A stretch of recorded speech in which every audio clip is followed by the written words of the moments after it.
Lift every voice and sing till earth and heaven ring. Bring with the harmony of liberty.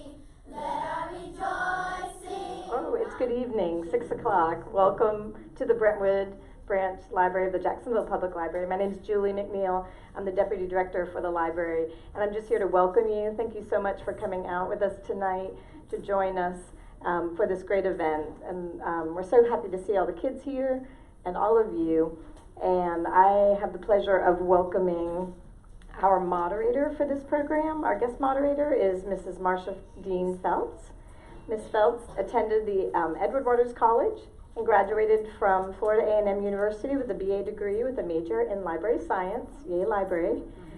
She's been a 30-year career serving as a librarian in Duval County Public Schools, College, and in Jacksonville Public Library's Genealogy Department for 10 years.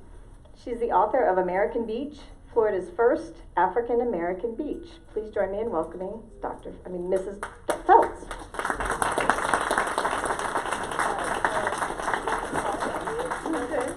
Thank you so much, Ms.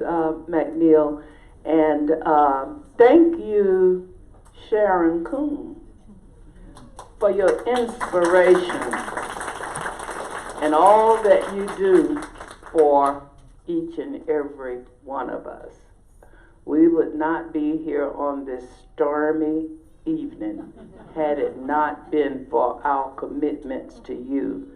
And so thank you for continuing the legacy, and to all of the teachers in here and the parents in here. Teachers and parents, just stand up or raise your hand, please. I need to see you. Thank you for doing for your children what your parents did for you, because so often we go around and we don't find young people as participants or even in audiences. So we are just so grateful to have this. It's going to be a very rewarding and a rich night for you, because Sharon has just pulled together some old timers who can give passion and inspiration to you to achieve your dreams, be where you want to be, and go where you want to go. And we're going to start it off. I've gotten old. I wasn't born old. But one thing, old people in here, y'all know old people tell the truth.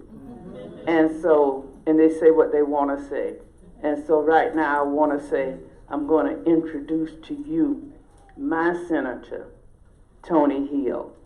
And when I tell people about, when I mention the name Tony Hill, y'all know what I say, and this is to the people you young people not going to get it. But to you other people, I say, I'm Tony's puppet. That means whatever Tony say, if he say jump, if he say hop, whatever Tony say, I'm the puppet. He pull my strings. Tony, would you come on up here? Thank you so much. Let's give Ms. Marsha a hand. Are y'all excited about being here tonight? Yes. We came to honor two great brothers that moved like a giant across the breadth and length of this country and outside of the United States, the Johnson brothers. And so, as Marsha mentioned, that Ms. Coon called, and I just want to give you a station identification. I'm a deacon at our church, and our chairman called me tonight and said that we were canceling prayer meeting. So I said, I'm on a roll there. Maybe Ms. Coon gonna call. But anyway, let's go. So I've been tasked to do the prayer, and I want you to repeat this after me. Say, the rest of your life. Now touch somebody next to you and say, the rest of your life will be the best of your life. Now, I'm going to show y'all how the difference that was. Now put your hand over your heart and say, the rest of your life. See how loud y'all talk when you talk? Let me go. Dr. Moreland, let me go home. It's amazing when you talk about yourself. But Ms. Coon, I'm deliciously excited about being here tonight. In fact, I was standing when I saw Marsha driving in with tippy-toe anticipation on this evening. Then when I saw the young folks from Brentwood Elementary, all right, they are here. All right, they're not on the corner, not down the corner, around the street. They're here to entertain us, and so we look forward to that. I've been tasked to give the prayer, and will you bow with me? Oh Lord, we come this afternoon, kneel, bowed, and body bent before thy throne of grace. Oh Lord, this morning, bow our hearts beneath our needs, and our needs in some lonesome valley. We come this morning like empty pitchers to a full fountain, with no merits of our own. O Lord, open up our windows of heaven and lean out far over the battlements of glory and listen this afternoon. Lord, have mercy on the proud and the dying sinners, sinners hanging over the mouth of hell, who seem to love their distant well. Lord, ride by this morning. Mount your milk white horse and ride at this evening. And in your ride, ride by old hell, and ride by the dignity gates of hell, and stop the poor sinners in their headlong plunge. And now, Lord, O Lord, this man of God who breaks the bread of life this afternoon, shadow him in the hollow of thy hand, and keep him out of the gunshot of the devil. Take him, Lord, this afternoon. Wash him with hyssop inside and out. Hang him up and drain him dry of sin. Pin his ears to the wisdom post and make his word sledgehammer in truth. Beat on the iron heart of sin. Lord God, this afternoon, put his eyes to the telescopes of eternity and let him look upon the paper walls of time. Lord, the turpentines, his imagination, but perpetuate the motions in his arms. Fill him full of dynamite of thy power. Anoint him all over the oil of thy salvation, and set his tongues on fire.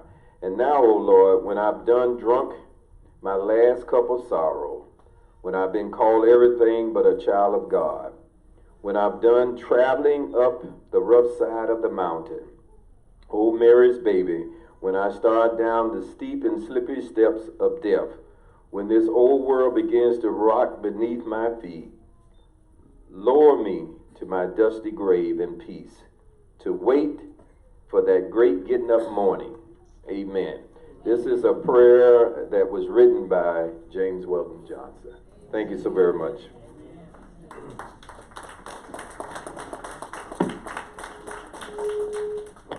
Now we'll hear from, you want me? Okay. So now, Marsha, you telling me to move out the way. I'm going to do what you say. Tony, you know I be done said something wrong now. Y'all don't trigger me, because Art, you right there knowing. But, Tony, I just want to say thank you for that prayer. It's very touching, and I want to challenge you who think you smart, little girl and little boy, to learn that prayer and go to the library. It's in the book called God's Trombones, and learn. There are 7 sermons, and I want you to learn one of those poems. Tony, that was marvelous. Thank you. And now we're going to have, you're surrounded in history today, living history. We have next Dr. Charles Moreland, who was one of the first African American fire chiefs of the Fire and Rescue Department. So he's got the floor. Thank you very much. Good evening. It's an honor to be here to celebrate 2 giants in our community, James Weldon Johnson and John Rosamond Johnson. Lift every voice and sing. 120 year anniversary. That's something to be very proud of. One of the things in which I want to do before I even get started is for our young people. Our goal is to ensure that you know the history of our city and how you can be an inspiration and follow an example of these giants that we have here in our city. Some of the words that come to mind when I think of them are inspirational, motivational, focused, prayerful, and exemplary. All of those are great words that we can use, and we want you to use those words to exemplify your leadership style. So with that being said, I will read the proclamation from our mayor. It says, in 1899, Jacksonville native James Weldon Johnson wrote the poem, Lift Every Voice and Sing, and his brother John Rosamond Johnson set the poem to music to honor President Abraham Lincoln's birthday. The song was first performed publicly by a choir of 500 school children at Stanton School in Jacksonville, Florida on February 12, 1900, where James Weldon Johnson was principal. And after its release, the song spread across the South and other parts of the country. In 1919, Lift Every Voice and Sing was adopted by the National Association for Advancement of Colored People as its official song. The song has since been sung in schools, at graduations, ceremonies, military assemblies, sporting events, and other civic meetings, often alongside the Star-Spangled Banner. The song became known as the Black National Anthem and is one of the most cherished songs of the African American Civil Rights Movement. The song has a special meaning for African American history, but can resonate with all Americans. Lift Every Voice and Sing represents a celebration of liberty, a remembrance of struggle, and a hopeful prayer for a prosperous future. So by virtue of the mayor, he has hereby recognized 120th anniversary of Lift Every Voice and Sing.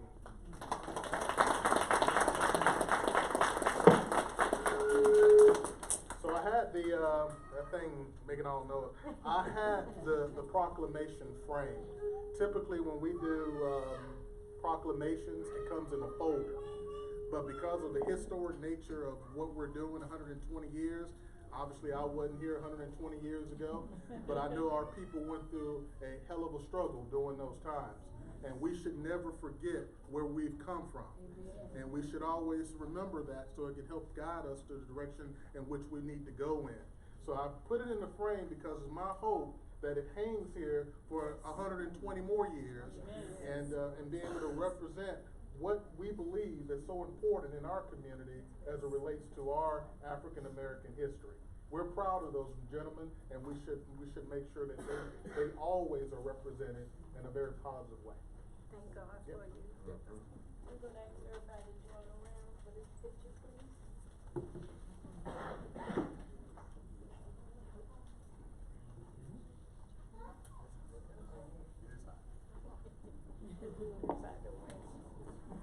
This bald head get the sweat. Good?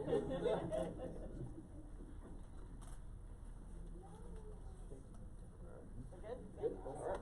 They're turning to you. Tell our mayor we appreciate it.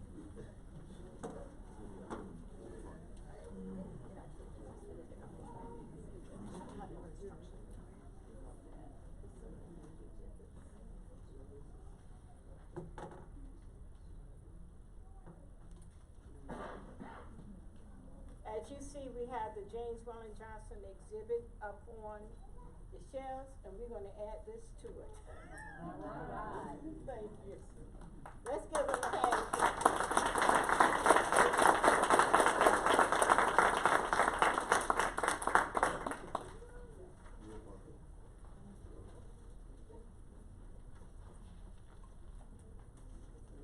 I repeat, we are steeped in history tonight, and I don't want any of us to forget how powerful this opportunity is for us to listen and learn and share and know about James Weldon Johnson, as well as his entire family, his brother, his mother, his father, and the gift that they gave out of Jacksonville to the world. And Sharon could not have found a more knowledgeable person to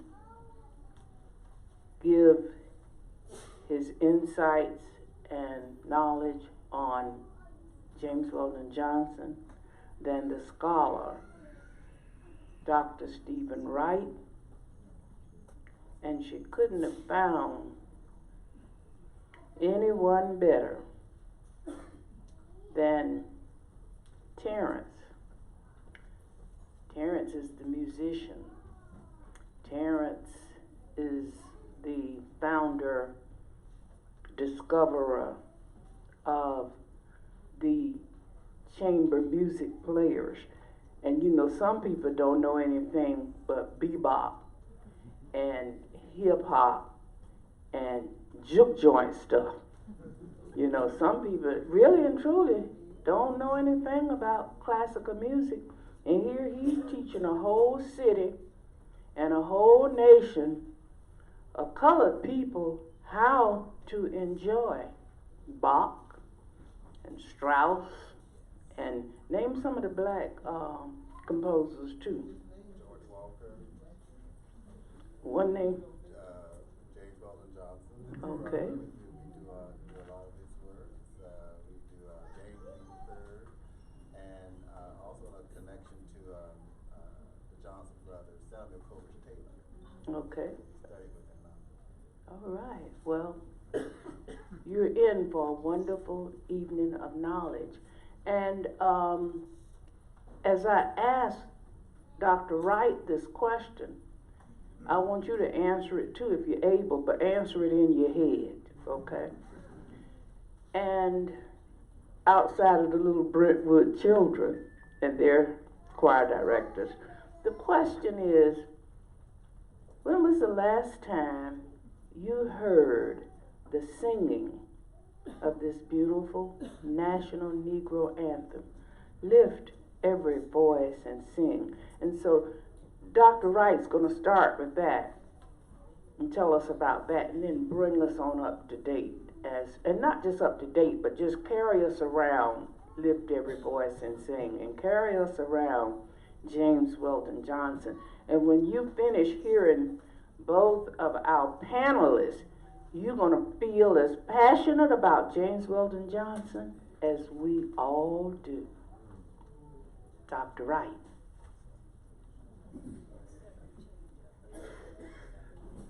Good evening, good evening. It's a pleasure to be here, and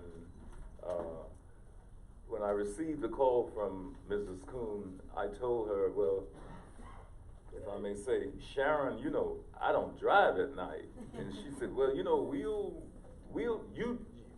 got to come, you got to come. And I said, well, I don't need to be there, you can just mention my name. And she said, no, you need to be there because it was you who penned the letter nominating him to the Florida Artists Hall of Fame. And I said, well, I guess for prosperity's sake, I will come. And then she arranged, of course, for someone to pick me up, and I'm glad she did, because I was out at Bay Meadows. I would have been out there now if they had not sent someone for me. The song, Lift Every Voice and Sing, resonates with me from my very earliest years. As long as I can remember, we were singing it, and every program that was worth its weight certainly featured Lift Every Voice and Sing, particularly ceremonial programs. And there's one instance when I'm remembering, I think, one of the music teachers who was still sort of quasi, completely non-black almost, said to us when we were singing, it is not the Negro national anthem. There's only one national anthem. And she went on and on and on, and we just looked at her. But we also know, too, that by the time she got to heaven, she changed her mind. So it's one of those things. I cannot begin to speak of James Weldon Johnson in depth. There's just so much to cover. I want to share with you the one item from my archives. At Seminole Community College, we did a conference on James Weldon Johnson in 1991. And people came from Jacksonville and all points, east and west and north and south. But the headline says, James Weldon Johnson still has much to teach. That was when newspapers were newspapers. We're losing those, you know. Our young people, we're losing our newspapers. If you haven't noticed, we're losing them. If you listen to even other students in journalism, employees in journalism, broadcasting, losing their positions. And so it's a strange thing. And I mention that because one of the things I didn't know, Mr. Patterson and I were talking about the things we don't know, and one of the things I didn't know until that meeting, that conference in Sanford, that James Weldon Johnson was instrumental in starting the newspaper. I'm going, what? Where was I? Where have I been? But there it was. By the time he began to write his first book, he'd already experienced both the advantages and disadvantages of the turbulent era that followed Reconstruction. Granted educational opportunities that were excellent for his day, Johnson had made the most of them, publishing articles and poems while a student at Atlanta University. And I pride myself in being an Atlanta University graduate. I remember my godmother, who was secretary to the dean, correcting me in one of my publications, and I listed all of my credentials, and she said, "You are not a graduate of Clark Atlanta. You are a graduate of Atlanta University, and don't you forget it." It's one of those things. So I say that to say that someone alluded to how far we climb, how far we go, to think that wherever you are, never ever believe that that's where you have to stay. Never ever believe that. It's astonishing to see the lengths to which people have gone. When Johnson returned from Atlanta University to Jacksonville, he served as a public school principal and also won admission to the Florida Bar. But he also had been subjected to the resistance against Black Americans. There's one story that I want to drop a few names, if I may. Mildred Kennedy White was a librarian here in Jacksonville, attended Catholic University. Her grandmother and Grace Nail were very good friends, James Weldon Johnson's wife. And she would that is, Mildred Kennedy White would tell the story, and I can't remember the name of the church. Which church is it that he? St. Philip's. Oh, yes, St. Philip's, okay. James Weldon Johnson's wife and Mildred Kennedy White's grandmother, with a few of the other women, decided they were going to go down to that church. And they went in visiting, and eventually, caught up in the spirit of whatever, they began to sing and to carry on. St. John's Episcopal Church. Is that what it Downtown, is? still standing. Okay. And what it is the congregation looked, they were bemused, thanked them gracefully, and told them to never come again. So I say that to say that we will encounter little brushes here and there, but we must not be deterred. In the theme that we have, we must continue to continue. I want to list just a few of James Weldon Johnson's works. The autobiography of an ex-colored man in 1912, 50 Years and Other Poems in 1917, the Book of American Poetry, American Negro Poetry, the Book of American Negro Spirituals, 1922 and 25 respectively, and the second book of American Negro Spirituals, God's Trombones, Black Manhattan, and my favorite of them all, Along This Way. And then I just told a tale because I think Negro Americans, What Now, in 1934 is probably my favorite. It kind of echoes what Martin Luther King did with what's the name of that book? 67? Where do we go from here? 1935, St. Peter relates an incident, selected poems. So you have a broad array of talent and passion and dedication in James Weldon Johnson. Have I answered? You have answered the question, but you know there's a great depth of your research on James Weldon Johnson, and you mentioned that he was a lawyer, and right. How about is being a diplomat? And tell us something about Grace Nail Johnson. Well, she was private and we didn't talk much.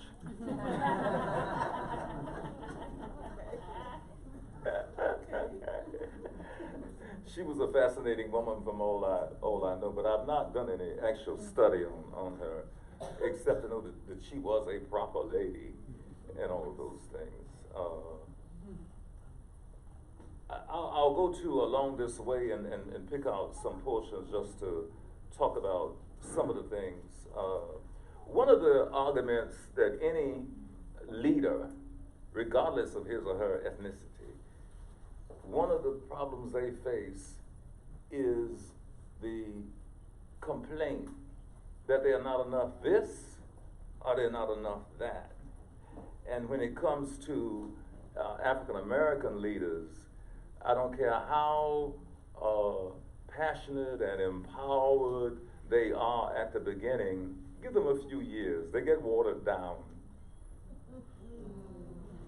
They get watered down either by their own choices or by the movement of time. And I think of, I love to intersect other people when we're talking about a particular person. A. Philip Randolph, you know, your Jacksonville friend, fellow, and how he was out there on that front line so early, you know, rebuking the establishment. And then to have, during the Black Power movement, these little young boys stand up and tell him he's not this and he's not that, and how he's incapable of doing that. The same thing happened to MLK. After a while, the Black Power movement pushed him to the side. He wasn't enough this, he wasn't enough that. And I still say, echoing the struggle in that hostile world, James Weldon Johnson dealt with that head on. You know, he knew that he was conservative. He knew that he was perceived as conservative, as perhaps too polished, you know, too much of a gentleman, to this and to that. Reminds me of what my good friend Gwendolyn Brooks, the phrase she uses, a proper man,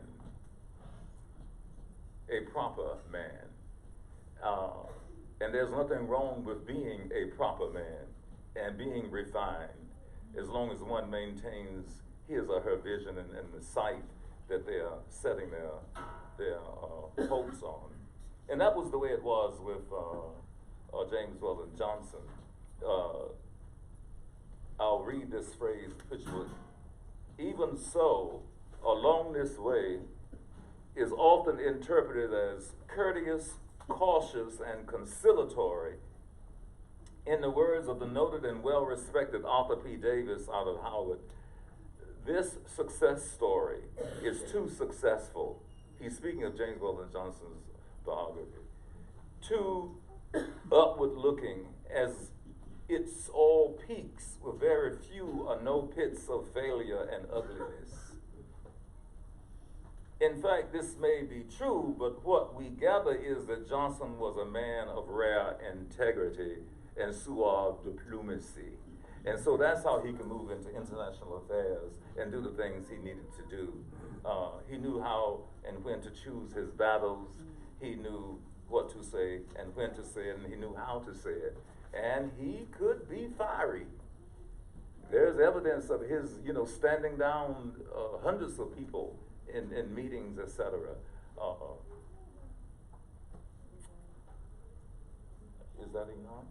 Just one thing. You mentioned that you filed an application for Johnson to be inducted into the Florida Hall of Fame. Was he a shoo-in? I'm so glad you reminded me of what I was going to say. Thank you. No, I had mentioned earlier that I wanted to do a little name dropping, and I dropped Mildred Kennedy White, and then, okay, so I'm 73, y'all, so the rest of it went the other way, all right? So then, the other name I wanted to drop was Dr. Carolyn Williams, who was instrumental in getting Rosamond into the Florida Artists Hall of Fame 6 years after we had gotten James Weldon Johnson. And she said, well, why don't you nominate both of them?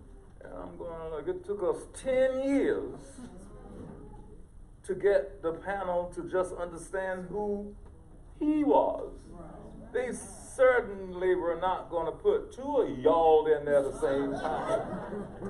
I don't care if they were brothers. It wasn't happening. Wasn't happening. No, it was a long journey, and it's amazing. I'm going to borrow some of the language, the spiritual language here. It's amazing how when the mighty thing stirs the pot, things begin to happen. And by a stroke of luck and prayer or whatever, my coming to Jacksonville, I met Mrs. Sharon Coon and mentioned to her that we had been trying to get James Weldon Johnson into the Florida Artists Hall of Fame. And she said, well, we're going to do it. We're going to do it. I said, Sharon, I've been trying. And so I decided that I would switch the strategy. And so Seminole Community College is in Sanford, Florida. So I teamed up with Dr. Carolyn Williams with the University of North Florida, putting these powerhouses together. Sharon Coon standing in the shadows, looking, waiting to see what was going to happen. But as, again, Providence would have it, the year that he was inducted, they were having this election committee downtown Jacksonville. Wow. Sharon Coon said, oh, I'm going. Are you coming? I said, no, I'm going to let you handle that. I don't need to be there. And I said, you're not going to show out on me. But she went into that meeting, and they were talking, and she can tell you more about what she did and said, but I know one thing. She lit it up when she started singing. And he ended up in the Florida Artists Hall of Fame. But we started in Sanford, but we brought him home, and that's the way that happened. Well worth the effort. Oh, I will say this. I was attending several panel evaluations in Tallahassee, and I spoke to several of the people. I said, I don't understand why James Weldon Johnson keeps getting rejected. And one of the panelists said, Stephen, they don't know who he is. Wow. And that was that last thing that inspired me to dig a little deeper and to embrace all of the help that was being offered to us. The statue is up there, though. Oh. For the induction of James Weldon Johnson, we have a representative, the Secretary of State presenting. I was going to mention that I was going to say a little bit about the Florida Artists Hall of Fame, but I'm going to get out of the way and later on, if necessary, talk a little bit about that. What it is and where it is. Very, very, very nice. And face and you drop some names. A. Philip Randolph, took him 27 years, young people, to negotiate a union for railroad workers. 27 years trying to be recognized by the AFL-CIO.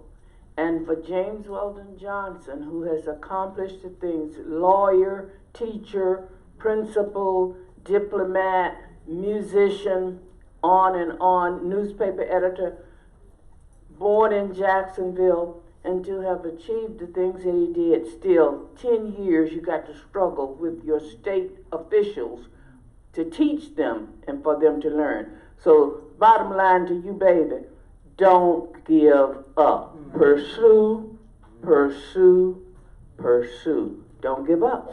It's yours. And now we're going to have Terrance come up, and I want to ask Terrance too a question about this song that you all are going to be singing, Lift Every Voice and Sing. And, you know, I know you all are going to sing it the way he wrote it. And you're going to sing it the way, you know, your music going to be just like John Rosamond played it. So, but I'm going to ask you, come on up, Terrance, Mr. Chamber.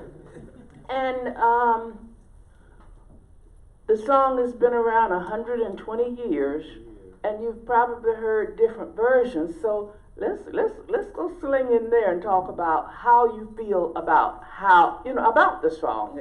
It's unquestionable. A song that ranks right up there with Amazing Grace. You can't stop singing it.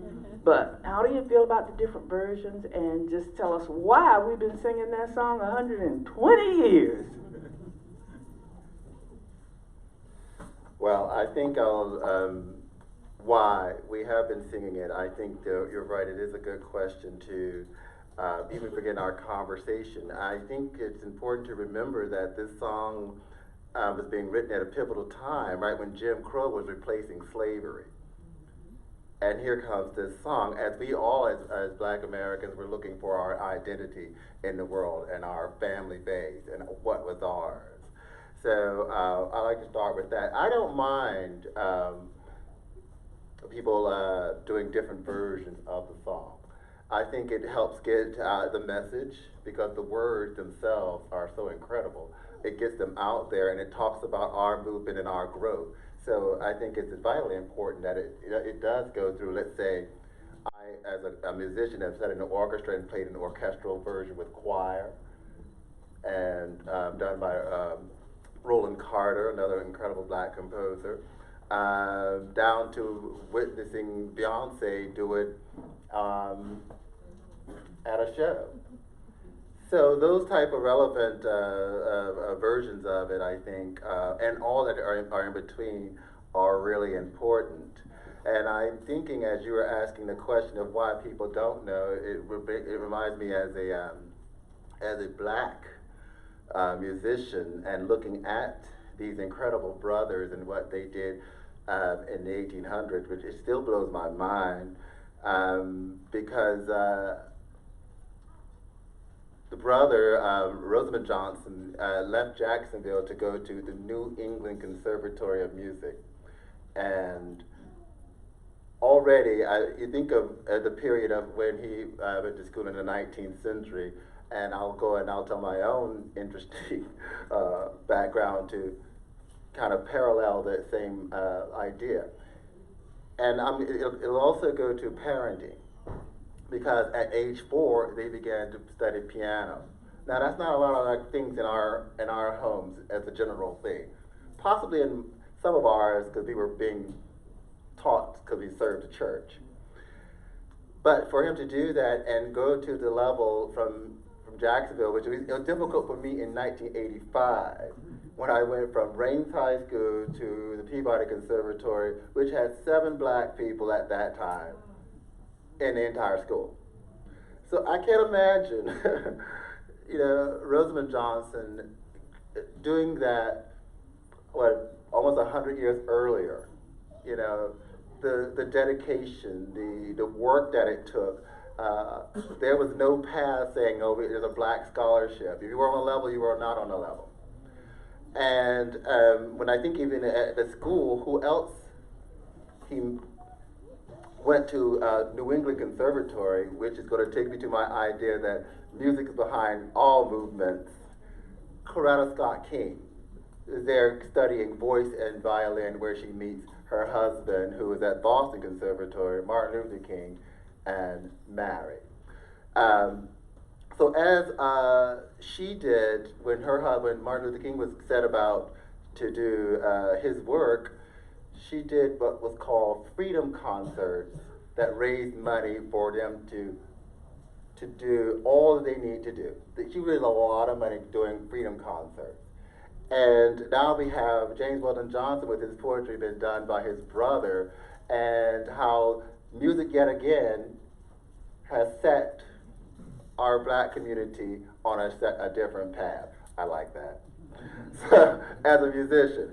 But it also reminds me that when we're thinking about remembering James Weldon Johnson and his brother Rosamond and their contributions and what they did so early on, and that was actually just so extraordinary. I think about what actually happened to me tonight when being asked to speak about the music contributions. It's that we should know. We should know a lot more. I had a conversation recently with George Walker. George Walker was the first black musician to win the Pulitzer.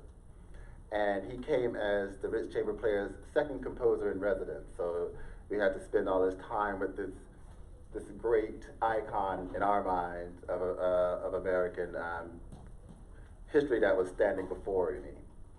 And one of our artists, Kelly, is a violinist, and he asked her a question. She was like, do you know this concerto for violin? And she was like, no. He continued to ask more. You know this one? No. You know this one? He listed off about 5 to 7 concertos of black composers. And she didn't know any of them. And his response to her was, your education is not complete. Because you should know those composers. As we, as in this community, we should know who they are, what they did, what they represent. We can't let our education be incomplete.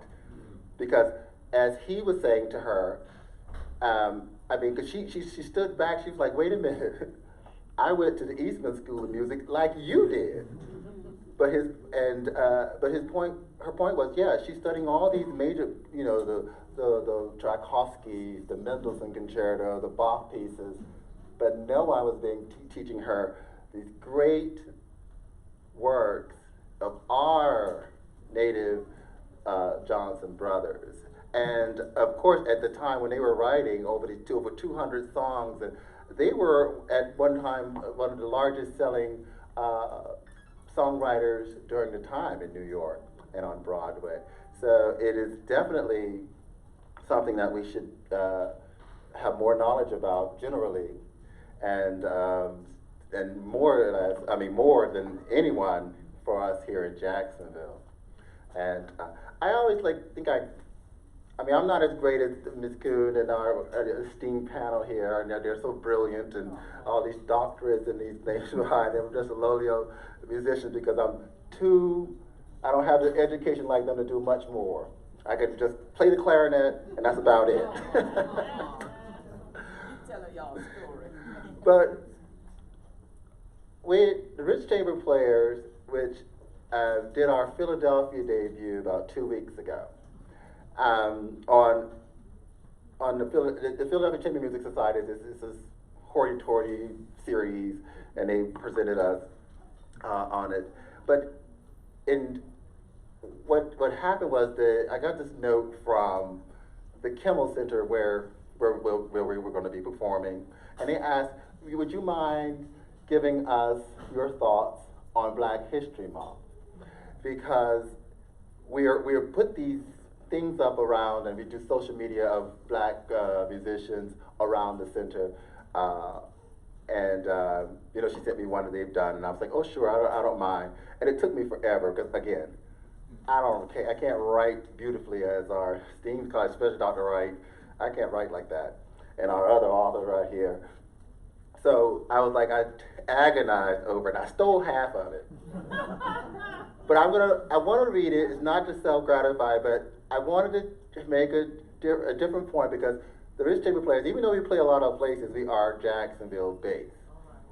So I sent her this quote. Now I realize now, you're going to get it. A lot of it stolen. Okay, here it is. I started with the quote, lift every voice and sing. Black History Month for me is more than just a time to be prideful of our Black history. Black History Month is a month that we can all celebrate African American history, culture, music, and the many contributions we have made to our country.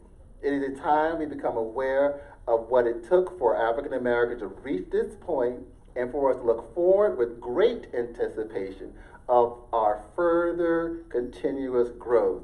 And I ended with, let us march on till victory is won. I'm from Jacksonville. I want to take Jacksonville with the Ritz Chamber Players wherever we go, because we're really proud of course, these two brothers and what they represent to the world and the Black community. So I know I went off on a lot of things there. I already forgot what the question was. I hope I answered it.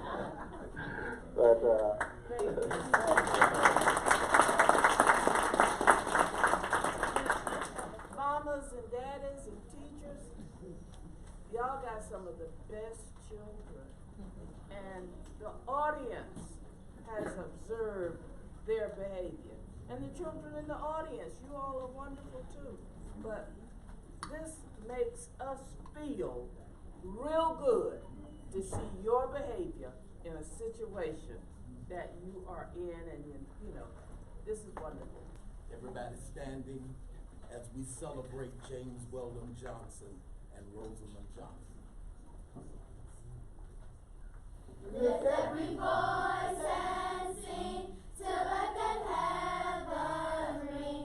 Bring with the harmony of liberty. Let our rejoicing rise high as the listening sky.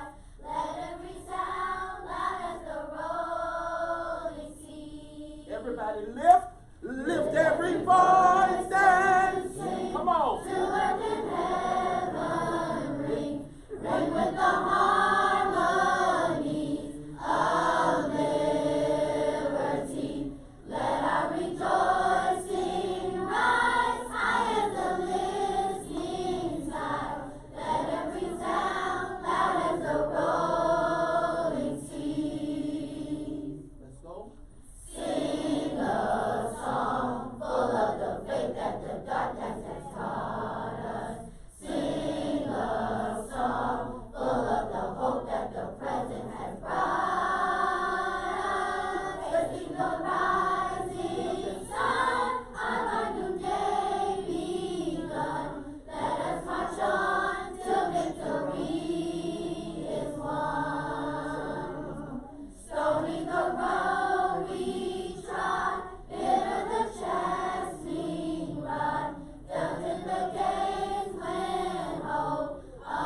forget ye. Shadow. Shadow beneath thy hand. May we forever stand. May we forever stand true to our God, true to our native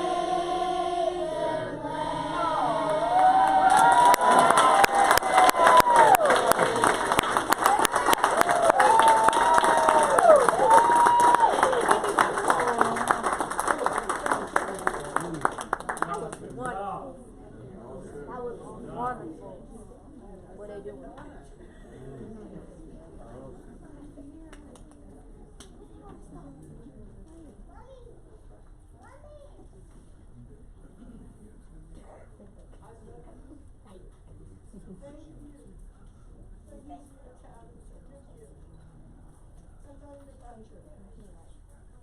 Always remember, you are the best. You are the brightest that our ancestors ever produced. Don't ever forget who you are. I love you.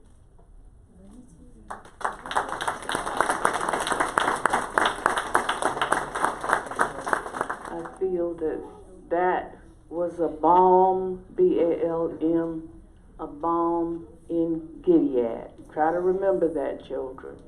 You were and you are a balm in Gilead for us. Thank you so much. I'm going to give you 2 little tips that Johnson said. And that's to your director and your teacher. And Camilla Thompson said this. I heard her say this. She said one day they were going to sing, I guess they were in church, and they were going to, you know, we sang, every time we had a program, you sang Lift Every Voice and Sing. And so the person asked Johnson said, shall we sing 1 verse or shall we sing 3 verses? And, you know, Stephen said, Johnson could be pretty a fiery man, right? And you know what Mr. James Weldon Johnson said to the person that asked if we going to sing 1 verse or 3? He said, if I wanted you to sing 1 verse, I would have written 1 verse. But I wrote 3 verses, and I want 3 verses to be sung. And thank you, director, for the 3 verses of Lift Every Voice and Sing that you sang. And that was just absolutely a wonderful, wonderful rendition. And to see you all uniformed and ready to go, and to see that you knew the song and you feel the song. And so forever keep this song going. And I forgot what the other thing I was going to say, so I wasn't supposed to say it. That ain't funny. it ain't laughing. Sharon, Coon. Introduction of artists, music presentation, Ms. Coon and Mr. Ray Mezo. Okay, thank you.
Peter, go ring them bells, Peter.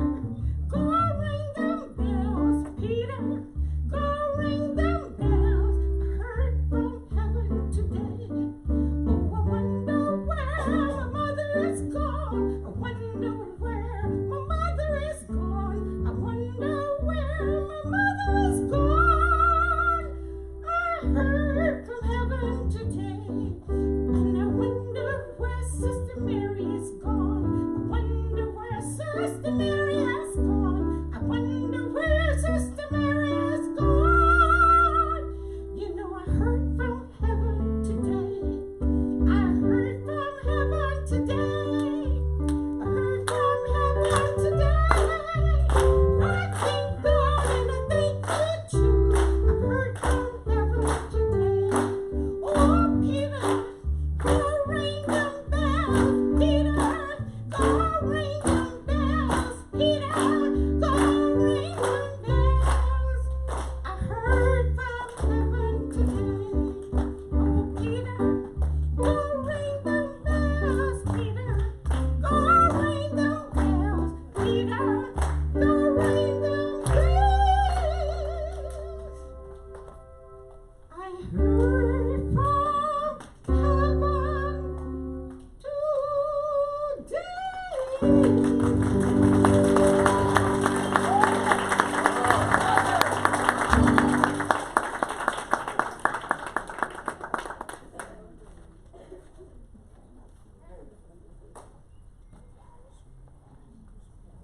Swing Low, Sweet Cherry. These are songs that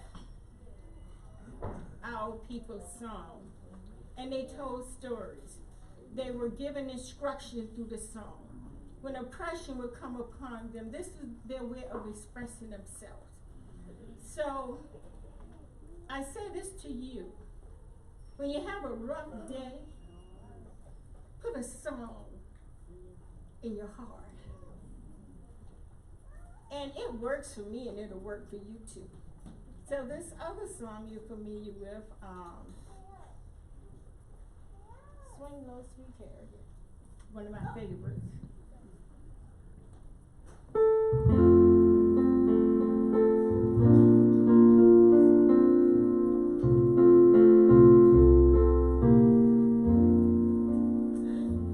Swing low,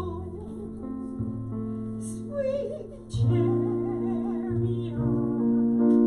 coming to carry me home. Swing low, sweet chariot, coming just to carry me home. I looked over Jordan, and what did I see? Coming to carry me home. Ooh, a band of angels coming for me, coming just to carry me home. Swing low, sweet chariot, coming to carry me home. Ooh, swing low, sweet chariot, coming to carry me home. Sometimes I'm up, sometimes I'm down, coming to carry me home. Oh, still my soul is heavily bound, coming just to carry me home.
wonderful way to conclude our evening. And I tell you, you little Brentwood choir people, I saw you, I had my eyes all over you. You feeling the spirit of the saints marching in. But we are about to conclude, and we're going to have awards presented by Miss Jeanette Ali. Listen to me looking at Ali. She is the president of the Friends of Brentwood Branch Library. And Miss Ali, I want you to know you have got some friends to rescue our library for us. And thank you. Thank you so very much. I'd like to thank all of you for coming out on such a rainy evening. But you know what? Those of us who live in Florida, if you were born or if you are transplanted to Florida, we are accustomed to water. You know, life begins in water, and the fact that we are surrounded by lakes, Atlantic Ocean, you know, all kinds of great and wonderful things that just kind of drift away, you know. So here we are on a rainy Tuesday evening, but we are enjoying it and are happy to be here.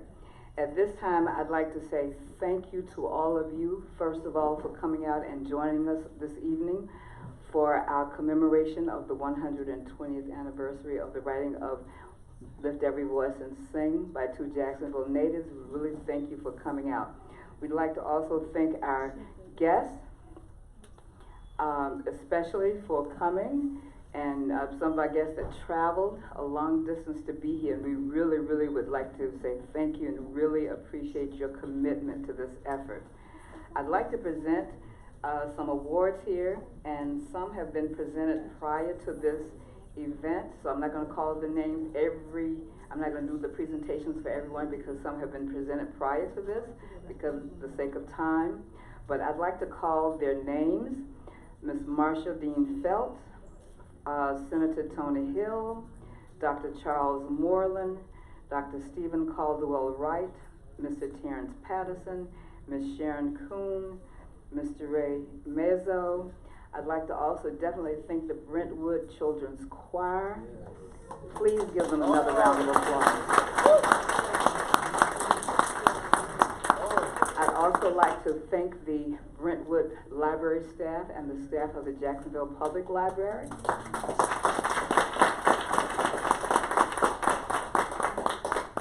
Friends of Brentwood Library, without them, this, you know, would not have happened, so really, let's give them a round of applause.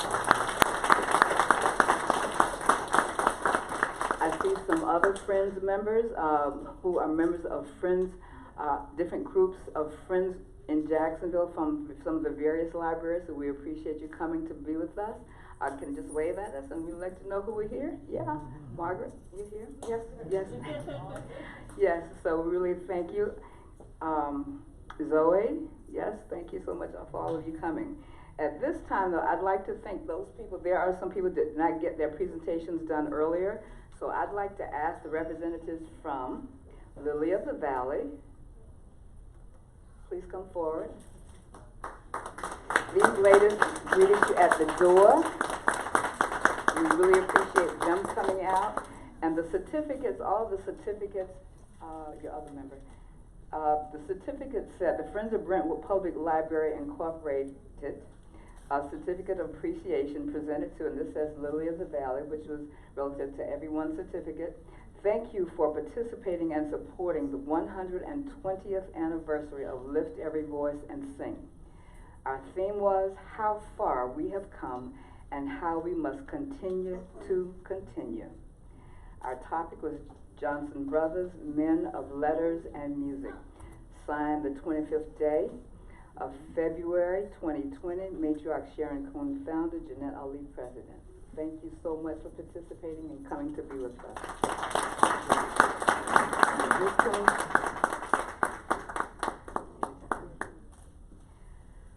Our next presentation, a representative from the Brentwood Elementary School. I saw their principal here earlier, Ms. Thorpe, who is one of the instructors They were all here. Okay. So, those students who are still here, would you come forward and accept your certificate?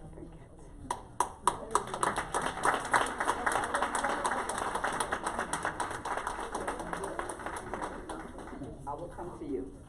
And it says, the Friends of Brentwood Public Library Incorporated, this is a certificate of appreciation presented to Brentwood Elementary Choir. Thank you for participating and supporting the 120th anniversary of Lift Every Voice and Sing. Our theme is how far we have come and how we must continue to continue. Topic, Johnson Brothers, Men of Letters and Music, signed this 25th day of February 2020. Sharon, Coon, founder, Jeanette, president. Thank you so much.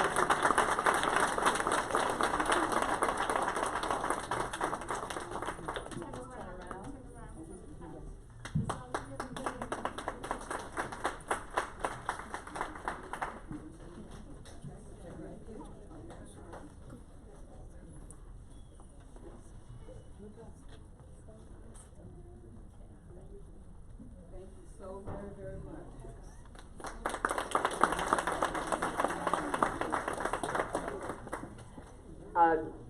And our last certificate is one of note. This presentation goes to a young lady who has been with the library system for a few years. And we'd like to recognize her this evening. Miss Aquila Stewart, would you please come forward?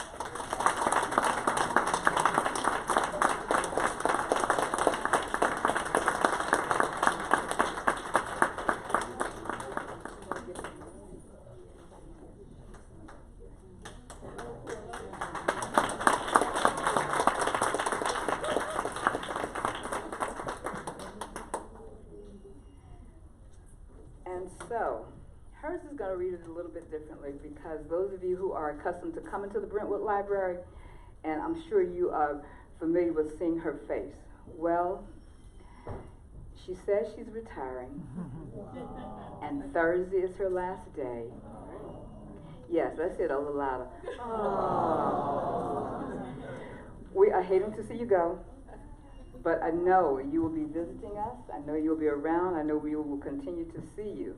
So this certificate says, the Friends of Brentwood Public Library Incorporated, Certificate of Retirement, and congratulations to Ms. Aquila Stewart. In honor of this special occasion, you are herewith deserving of endless applause and universal acclaim for several years of dedicated public service work at the Jacksonville Public Library.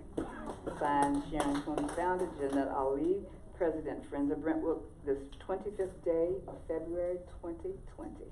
Thank you so much for this. Bless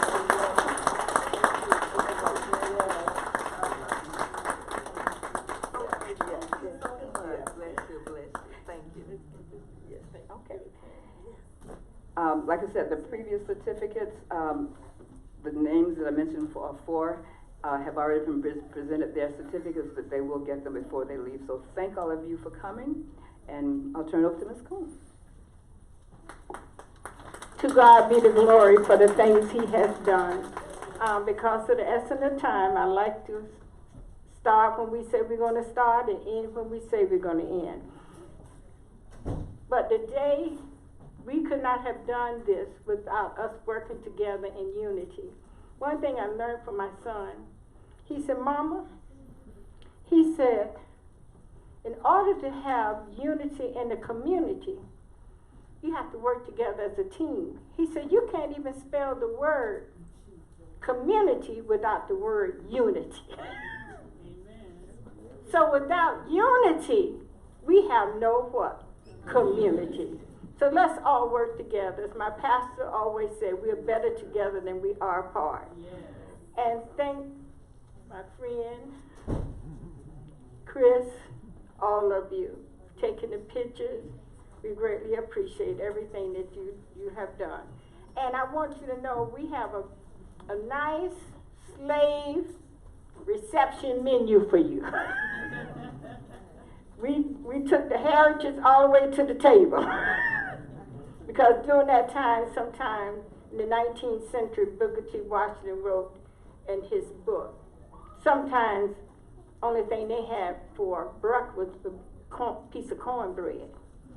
Sometimes they would take the corn that they feed the hog when they was hungry to go near the pig to eat. The floors and huts that they live on was just the earth. So the reason we're doing this, so you appreciate, when you sit down to your table and say your grace, what you have today. And know your history, because if you don't know it, it will repeat itself on you. And I tell the kids, get a book and read. Parents, you have the responsibility that God has placed these children in our care. You got to answer to Him. It starts at home. Because when they come in here, they act like they don't know who they are. So I have to look at the parents. You got to use the power and authority that God has given you and your children to love them, to help nurture them, and feed their minds with positive things. Libraries here to work in partnership with you, but not to babysit. Don't push your children in here to babysit. You come in here, you volunteer, you invest in here, and let's work together. And that's enough of me preaching for tonight. And we forever